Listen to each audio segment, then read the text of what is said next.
Welcome buddies to my YouTube channel Unique Class Chemistry, Class 12 Physics, Chapter number 7, Alternating Current, Part number 2 lecture से आज हम start करने वाले हैं। Last time हमने फेज़ तक किया था जो V और I के बीच में बना था। अब फेज़र डायग्राम हम बना लेंगे।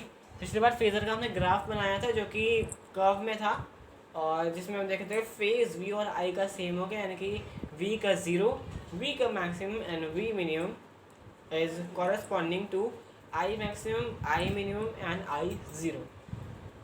जब I मैक्सिमम होगा V भी मैक्सिमम होगा, जब I मिनिमम होगा V भी मिनिमम होगा, एंड जब V 0 होगा तो I भी 0 होगा। तो phasor diagram corresponding to the resistance circuits. अब AC सर्किट्स में अगर हम रेजिस्टेंस लगाते हैं तो रेजिस्टेंस फैक्टर से अब जो फेज़र डायग्राम है वो इस टाइप का बनेगा। आगे हम देखने वाले हैं कि रेजिस्टेंस को हटाकर रिप्लेस करके हम इंडक्टर लगाते हैं या फिर कैपेसिटर लगाते हैं तो हमारे पास फेज़र डायग्राम में क्या डिफरेंस और करंट की जो वैल्यू है वो क्या होने वाली है, क्योंकि LCR यानी कि इंडक्टर, कैपेसिटर और रेजिस्टर से ही सर्किट्स बनने वाले हैं। अब इसका रेजिस्टेंस का फेज़र डायग्राम जो हमारे पास है, in order to show relationship between voltage and current in AC circuits we use notion of phasors. So we will use phasor diagram. A phasor is a vector which rotates about the origin with angular speed omega as shown in the figure. The vertical component of phasors V and I represents the sinusoidal variant quantities of voltage and current. The magnitude of phasors V and I represent the amplitude of the peak values Vm, जो सबसे values peak पर जाती हैं उसको हम Vm यानी कि V maximum और I मैक्सिमम को डिनोट करते हैं। कि पीक वैल्यू सबसे हाई वैल्यू जो होती है वोल्टेज और करंट की, जिसको हम डिनोट करते हैं Vm और Im से। Figure shows that the voltage and current phasors and their relationship at time t1 for a case of any AC source connected to a resistor corresponding to the circuit shown in figure. The projection of voltage phasors on vertical axis, i.e. जो अब vertical axis पर अगर हम देखें तो इसके maximum current peak पर है तो I is equal to Im sine omega T. अब V है तो V का Vm sine omega T2, T1 और T2 पे हम देख रहे हैं दोनों का टाइम डिफरेंस है ना, और यहाँ पर फेज डिफरेंस नहीं है क्योंकि ये जो डेविएशन है दोनों की एक ही लाइन पर है, कॉरस्पॉन्डिंग लाइन पर है, तो फेज डिफरेंस जो है इन दोनों में नहीं है। इसी कॉरस्पॉन्डिंग जो हमारे पास ये डायग्राम है फेज डायग्राम, ये फेजर डायग्राम और ये फेज डायग्राम। अब फेज डायग्राम में देखिए जहाँ पर मिनिमम इसकी हो रही है, मिनिमम यहाँ पर हो रही है, तो वहीं से I भी 0 है, V भी 0 है। मैक्सिमम शुरू हुई, मैक्सिमम यहाँ पे पीक गई, इसकी पीक यहाँ पे गई, और जो नेगेटिव में भी पीक जाएगी वो दोनों की कॉरस्पॉन्डिंग होगी, यानी कि एक ही फेज में होगी, इसकी दोनों की कॉरस्पॉन्डिंग एक ही फेज में होगी। 0 पर मैक्सिमम और मिनिमम में एक ही फेज पर आएगी। तो वर्टिकल एक्सिस पे जो Vm sine omega T and Im sine omega T respectively represent करते हैं value of voltage and current at any instant. एक इंस्टेंट पर ये वैल्यूज डिनोट होती हैं। As they rotate the frequency omega curves in figure second generated from figure first we see phasors V and I in the for the case of resistor are the same direction. This is for all time. This means the phase angle between voltage and current I is 0. तो यहाँ पर जो angle है ये 0 है क्योंकि दोनों एक ही कॉरस्पॉन्डिंग है, कॉरस्पॉन्डिंग लाइन में चल रहे हैं। यहाँ पर सेम है तो यानी कि इस फेज डायग्राम में कोई डिफरेंस नहीं आएगा। जितने वो मैक्सिमम और मिनिमम पर एक जगह जाएंगे एक ही टाइम पर। तो अब हमने AC वोल्टेज अप्लाई कर दिया है इंडक्टर पे। अब इंडक्टर पे AC वोल्टेज अप्लाई करेंगे तो हमारे पास पहले हमने रेजिस्टर अप्लाई किया तो देखा कि करंट जो है वो पीक करंट हो जाता है, मतलब अगर हमें निकालना ही है उसका सर्किट का तो हमारे पास जो फॉर्मूला आता था वो होता था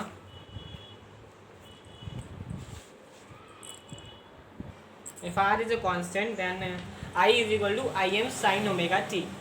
अब हमारे पास AC वोल्टेज अप्लाई किया है इंडक्टर पे। अब इंडक्टर हम प्रीवियसली स्टडी कर चुके हैं कि सोलेनॉइड होता है कॉइल, या अब जैसे मर्जी आप मान लो कि सोलेनॉइड है, कॉइल है, या फिर, और generally it is a inductor. अब इंडक्टर को हमने एसी करंट प्रोवाइड कराया है, ऑल्टरनेटिंग करंट प्रोवाइड करवाया है। सो पहले हम जो इंडक्टर को डीसी सर्किट से अटैच करते थे, तो डीसी सर्किट से अटैच होने के बाद उसमें करंट जो फ्लो होता था, करंट फ्लो होने से मैग्नेटिज्म बनती थी, और उस मैग्नेटिज्म से एक इंड्यूस ईएमएफ जनरेट होता था जो अपनी कॉज को, अपने सोर्स को अपोज करता था और करंट की डायरेक्शन अपोज करने की कोशिश करता था इंड्यूस करंट जनरेट करने के लिए, ताकि मैग्नेटिक फ्लक्स में चेंज ना हो पाए। सो यहाँ पर हमने ऑल्टरनेटिंग करंट फ्लो करवाया, तो ऑल्टरनेटिंग करंट में भी इंडक्टर का काम यही होगा। अब डेरिवेशन स्टार्ट करने से पहले हम देख लेते हैं इसकी जो वोल्टेज है, voltage of the AC circuit end voltage of the inductor, उनमें जो डिफरेंस होगा, पोटेंशियल डिफरेंस होगा, वो ज़ीरो होगा, क्योंकि पोटेंशियल डिफरेंस नहीं आ रहा, करंट का वेरिएंस हो रहा है, पोटेंशियल डिफरेंस आएगा। डायरेक्शन ऑफ कैलकुलेशन हमारी सेम है, जैसे करंट फ्लो हो रहा है उसी के डायरेक्शन में हमारे पास करंट फ्लो हो रहा है, उसी के डायरेक्शन ऑफ कैलकुलेशन है। So V minus V L according to Kirchhoff's law, V minus V L is equal to zero, तो पोटेंशियल डिफरेंस जो हमारे पास है वो कांस्टेंट आएगा, V is equal to V L. अब V जो हमारे पास पहले था, V को हम लेते हैं V M sine omega T, the voltage is equal to sine omega T, where V M is the peak voltage. अब वी एल जो हमारे पास आया है self induce E M F, वो है L D I mine upon D T. वैसे हम लेते हैं self induce E M F को यहाँ से minus L D I D T upon D T, लेकिन मैग्नीट्यूड लेने के कारण इसमें माइनस साइन नहीं लिया। अब डी टी को हम ले जाते हैं उधर, तो हमारे पास V M sine omega T D T is equal to L into D I, where L is the constant of inductance. अब इससे करंट की वैल्यू निकालना चाहें तो हम करंट की वैल्यू निकालने के लिए एल को भी उधर ले जाते हैं, एल को उधर ले जाने के बाद D I is equal to V M upon L sine omega T D T. अब इंटीग्रेट कर लेते हैं दोनों साइड्स को, so D I is equal to capital I, पूरा इंटीग्रेट होने के बाद पूरा आई बन जाएगा ये। So I is equal to integration of V M upon L sine omega T D T. अब वी एम और एल कांस्टेंट है, ये कांस्टेंट है, एल कांस्टेंट है, वी एम कांस्टेंट है, बाकी sine omega T D T की हम इंटीग्रेशन करेंगे आगे। इसी बात को आगे बढ़ाएं, हम करंट को इंटीग्रेट कर रहे थे about V M upon L integration of sine omega T D T. Now उसके आगे चलें तो हमारे पास sine omega T D T का जो इंटीग्रेशन है वो होगा cos omega T upon omega, omega constant है इसलिए ओमेगा डिनोमिनेटर में भी आएगा, और माइनस साइन कॉस के वैल्यू से आ जाएगा, क्योंकि साइन का इंटीग्रेशन हम करेंगे तो माइनस कॉस आता है, ट्रिग्नोमेट्री में हमने पढ़ा हुआ। तो I is minus V M upon omega T into cos omega T. It's not omega T, it's omega L, it's omega L. तो हमारी वोल्टेज जो है साइन के टर्म्स में है, तो हम करंट जो है वो भी साइन के टर्म्स में लाना चाहेंगे। साइन और कोस एक दूसरे के अपोजिट चलते हैं, तो करंट और वोल्टेज तो अपोजिट नहीं चलते, करंट और वोल्टेज को हमें साइन के टर्म्स में लाना चाहिए। तो अब यहाँ पर माइनस कॉस आ रहा है हमारे पास, तो ट्रिग्नोमेट्री से देख लेते हैं, तो माइनस कॉस कब आता है, sine pi by two minus theta is equal to cos theta, and sine theta minus pi by two, और भी कैसे 90 is equal to minus cos theta. तो हमारे लिए जो बेनिफिशियल वैल्यू है वो है साइन थीटा माइनस 90। अब इस इक्वेशन में हम कॉस की जगह अब साइन ओमेगा टी यानी कि theta minus pi by two is equal to 90, I is equal to V M upon omega L sine omega T minus pi by two. अब इस वी एम और ओमेगा एल को हम equivalent रखेंगे तो हमारे पास बनेगा V M upon X L. अब इसको हम रिप्लेस करना चाहें तो आई एम से रिप्लेस करेंगे, I M is equal to V M upon omega L. अब ये जो इक्वेशन बन रही है I is equal to V upon R, जैसी बन रही है जैसे ओम्स लॉ में होती थी V upon R is equal to I. So जो ओमेगा एल है ये रेजिस्टेंस का काम कर रहा है, यहाँ पर रेजिस्टेंस टाइप का काम कर रहा है, तो इसको हम डिनोट करेंगे एक्स एल से। इसके बोलेंगे हम इंडक्टिव रिएक्टेंस और resistance offered by the inductor. Inductive reactance बोलेंगे इसको, यानी कि offered resistance by the inductor connected in AC circuit. अब वी एम तो नेक्स्ट वोल्टेज है, ये हो गया रेजिस्टेंस, तो यहाँ करंट की वैल्यू जो आएगी I M, that is the peak current. यहाँ पर पीक करंट की वैल्यू है V M upon X L, V as the max voltage and X L is the inductive reactance. तो हमारे पास फॉर्मूला जो आएगा when we connect AC circuit with the inductor, that is equal to I is equal to I m sin omega t minus pi by 2. So that is the final formula when we connect the inductor in the AC circuits. One more term यहाँ पर हमारे पास जो है कि हमारे पास जो करंट है वो है I m sin omega t minus pi by 2 and the voltage is V m sin omega t। तो यहाँ पर जो 90 से पाई बाय 2 माइनस हो रहा है ओमेगा टी से, तो यानी कि इसमें जो हमारा ग्राफ बनेगा वो 90 डिग्री से लैग करेगा, यानी कि शॉर्ट होगा। जो वोल्टेज का ग्राफ है वर्सेस द करंट ग्राफ जो हमारा है वो 90 डिग्री से लैग करेगा, यानी करंट हमारा वोल्टेज से पीछे चलेगा। तो ग्राफ जो हमारा बनेगा उसको हम आगे देखते हैं, लेकिन यहाँ पर जो हमारे पास टर्म आएगी कि the current is lags behind the voltage. So now let us look out what happens when we connect a capacitor with AC voltage. As the heading says, AC voltage applied to a capacitor. So अब capacitor में हमारे पास जो charge flow होगा, charge है capacitor पे at any time instantaneous voltage निकाल रहे हैं, तो इंस्टेंटेनियस वोल्टेज हमारी एनी टाइम पर होगी, that is equal to charge तो ये Q is equal to CV as the formula says. So voltage is equal to charge upon the capacitance. Applying Kirchhoff's loop rule, क्योंकि Kirchhoff's loop rule से ये अच्छी तरह से डिफाइन कर सकते हैं। So Kirchhoff's loop rule से हम जो वोल्टेज की वैल्यू हमारे पास पहले ही है, that is Vm sin omega t is equal to the charge upon capacitance. Capacitance को हम लेफ्ट हैंड साइड पर ले जाएंगे and then Vmc sin omega t is equal to q, charge as I is equal to dq upon dt। Differentiation कर रहे हैं हम I के with respect to current, current निकालना है तो d अपॉन dt इस पूरी वैल्यू को कर देंगे एंड देन चार्ज की जो पूरी वैल्यू ये आई है, चार्ज की पूरी वैल्यू, ये चार्ज की पूरी वैल्यू हम डाल देंगे इसमें, तो differentiation of Vmc sin omega t। Now Vmc is a constant term, so d by dt होगा sin omega t का। अब sin omega t का डिफरेंशिएशन करेंगे तो differentiation of sin is equal to cos, sin differentiation of cos is equal to differentiation of sin is equal to cos, and as we see, so I is equal to Vmc।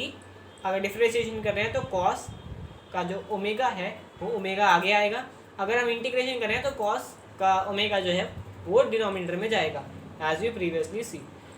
So I is equal to V M C omega cos omega T, that's the equation says. अब हमारे पास जो terms है उसको sign की terms में लाना पड़ेगा हमें, एज वोल्टेज, जब वोल्टेज हमारी साइन की टर्म्स में है तो हम करंट को आई की टर्म्स में ना लेकर साइन की टर्म्स में चेंज करने की कोशिश करेंगे। सो साइन, अब कॉस हमारा पॉजिटिव में है तो साइन को हम जो कन्वर्ट करते हैं साइन 90 माइनस थीटा और sine pi by 2 minus 90 is equal to the positive cos, ये देता है। इसको उल्टा करते हैं तो नेगेटिव में देता है, लेकिन हमारे पास पॉजिटिव में कॉस है, पॉजिटिव में कॉस है तो हम इसको 90 से कन्वर्ट कर देंगे।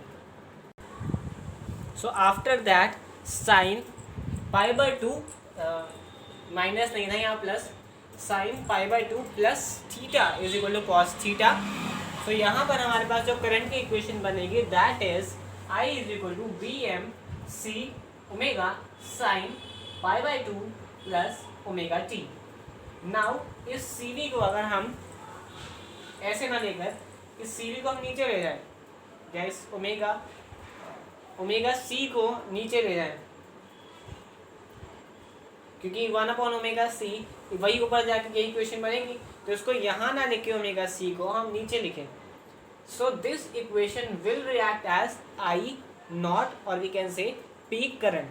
तो peak current is equal to Vm upon 1/ओमेगा C and 1/ओमेगा C that is referred to XC will be act as a capacitive reactance। अभी इससे पहले जस्ट पहले हमने करा कि वहाँ भी रिएक्टेंस जो इंडक्टिव रिएक्टेंस बनती है वो इंडक्टर के सर्किट में होने से बनती है, और ये जो XC है ये कैपेसिटिव रिएक्टेंस, ये कैपेसिटर ने जनरेट की गई रेजिस्टेंस है, कैपेसिटर की खुद की रेजिस्टेंस है। तो XC refer to as capacitive reactance. तो इसी से हमारा जो फॉर्मूला बनेगा, जो करंट बनेगा that is equal to I is equal to Im sine omega T plus π/2। As we seen in the previous two cases, resistor हमने देखा, इंडक्टर हमने देखा, कैपेसिटर हमने देखा। रेजिस्टर के केस में जो मैक्सिमम मिनिमम और ज़ीरो वैल्यूज़ थी वो साथ साथ हो रही थी, यानी कि साइमल्टेनियस हो रही थी। अब रजिस्टर के केस में हो गया, इंडक्टर के केस में जो करंट था वो लैग करता था, यानी कि current because the formula was I is equal to Im sine omega T minus π/2। यहाँ पर हमारे पास फॉर्मूला है I is equal to Im sine omega T plus π/2। तो यहाँ करंट जो है वोल्टेज को लीड करेगा, यानी कि वोल्टेज से आगे चलेगा। अभी हम इसमें साइनसॉइडल ग्राफ और जो फेजर डायग्राम है उससे समझते हैं कि ये दोनों चीज़ें कैसे होंगी, करंट लीड कैसे करेगा और करंट लैग कैसे करेगा। सो नाउ लेट्स अंडरस्टैंड कि करंट जब लैग करेगा, जब करंट ओवरटेक करेगा ओवर वोल्टेज, तो वो फेजर डायग्राम से हमारे पास शो कर सकते हैं। फेजर डायग्राम एक रोटेटिंग वेक्टर होगा, जैसे कि हम ओमेगा को एम्पलीट्यूड लेकर चलते हैं, जैसे कि ऑसिलेटिंग होती है, ऑसिलेशन होती है इसमें, ओमेगा को हम as a 2πV where V is the frequency, तो ओमेगा को हम वैसे लेकर चलते हैं। तो यहाँ पर फेजर डायग्राम को भी हम ऐसे ही लेकर चलेंगे, करंट लैग जहाँ करेगा, तो करंट जहाँ लैग करेगा, जहाँ ओवरटेक करेगा, वो हम फेजर डायग्राम से पता कर सकते हैं। तो फेजर डायग्राम पहले तो यहाँ देख लेते हैं। नंबर ए, इंडक्टर के केस में, इंडक्टर के केस में फेजर डायग्राम ये है, यहाँ पर जो V है, V का पोजीशन वेक्टर जो है वो यहाँ पर है with respect to omega T, angle between the X axis and the V position vector with respect to the origin से है पोजीशन वेक्टर। अब I जो लैग करेगा, पहले हमने देखा कि इंडक्टर के केस में लैग करेगा, तो इंडक्टर के केस में लैग करेगा और ये 90 डिग्री से लैग करेगा, तो 90 degree from that is equal to negative में। तो यहाँ भी देखिए नेगेटिव से शुरू हुआ है, और ये जब V मैक्सिमम होगा तो करंट की वैल्यू ज़ीरो होगी। करंट जब अपने पीक पर होगा तो वोल्टेज की वैल्यू ज़ीरो होगी। यहाँ भी देख, करंट की वैल्यू जब नेगेटिव में हाईएस्ट होगी तो वोल्टेज की वैल्यू जब नेगेटिव में हाईएस्ट होगी तो करंट की वैल्यू वहाँ ज़ीरो है। मतलब ये भी 90 डिग्री से लैग करके करंट चल रहा है, ना कि जैसे हमने रेजिस्टर के केस में देखा था कि ये साइमल्टेनियस, जैसे कि यहाँ पर मैक्सिमम, यहाँ मिनिमम, यहाँ भी नेगेटिव मैक्सिमम, यहाँ मिनिमम। अब कैपेसिटर के केस में जो हमारे पास फेजर डायग्राम है वो है दिस। कैपेसिटर के केस में करंट जो है ओवरटेक करेगा ओवर वोल्टेज, तो Vm साइन ओमेगा टी से आगे करंट है 90 डिग्री से आगे, बिकॉज यहाँ से यहाँ आ गया 90 डिग्री से ओवरटेक करके। तो Im sine omega T plus π/2 refers to as overtake in the current. अब करंट जो है ओवरटेक करेगा तो करंट पहले ही स्टार्ट होगा, जो ये ज़ीरो से स्टार्ट हो रहा है, करंट उससे पहले से स्टार्ट हो रहा है। अब करंट उससे पहले से स्टार्ट होगा तो जब करंट की वैल्यू सबसे मिनिमम है वहाँ पर वोल्टेज सबसे हाईएस्ट है, एंड जहाँ पे करंट की वैल्यू सबसे लो है वहाँ पर वोल्टेज ज़ीरो है। ऐसे ही करके ये भी करंट जो है वो आगे चलेगा, वोल्टेज जो है पीछे चलेगा। जब करंट वोल्टेज 0 से स्टार्ट है तो करंट अपने पीक पर है, सबसे मैक्सिमम पर है। So that's the phasor diagram for the AC currents, AC circuits with resistor, inductor and capacitor. So because we have do this, यहाँ पर हमारे पास जो Vm sin ओमेगा t है और ये Im sin omega t minus pi by 2 है। जैसे जैसे हम थीटा यहाँ पुट करते जाएंगे, थीटा यहाँ 0, V का 0, तो sine 0 is equal to 0 and यहाँ पर साइन 0 माइनस 90, तो साइन 270 नेगेटिव से शुरू हुआ था तो ये नेगेटिव से, वहाँ पर भी अगर हम साइन पुट करें Im तो यहाँ 0 प्लस 90 हो रहा है, साइन 90 इज इक्वल टू 1, तो that is 1 and Vm sine theta में अगर पुट करें तो Vm sine theta that is equal to Vm 0, तो ये 0 से स्टार्ट हो रहा है। जैसे जब हम थीटा पुट करते जाएंगे तो थीटा पुट करने के साथ साथ हमारे पास वैल्यूज़ मिलती जाएंगी और वैल्यूज़ के साथ ही हमारा साइनसोइडल ग्राफ बनता जाएगा with respect to V and R। Voltage और करंट के बीच का ये ग्राफ बनेगा कि वोल्टेज लैग करेगा, करंट लैग करेगा, वोल्टेज लीड करेगा या करंट लीड करेगा। तो that's all for today. I hope you all will understand what I have taught and thank you so much.